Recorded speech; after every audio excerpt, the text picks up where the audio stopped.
للأسف منظومة فاشلة وقوانين ظلمة، مفيش عدل ومفيش لوائح وقوانين بتحترم في ملف الكورة في مصر. مسابقات تراجعت ودوري ما بقاش في حد مهتم انه يتفرج عليه، فرق جماهيرية بتنهار ودوري بقى ملك لفرق الشركات بشكل مستفز، مدرجات بقت فاضية في كل المباريات على عكس زمان اللي كانت أقل مباراة في الدوري الاستاد متقفل والناس واقفة متحمسة. كانت الكورة غير.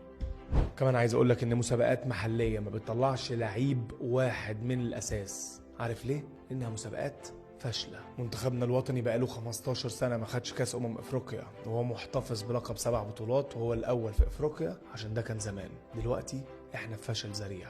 منتخبات الشباب في كل المراحل، المغرب بتاكل عليك عيش وحلاوة، بتخسر في كل البطولات، لسه على ارضك وسط ملعبك بتخرج من قبل نهائي كاس افريقيا، عليه العوض ومنه العوض.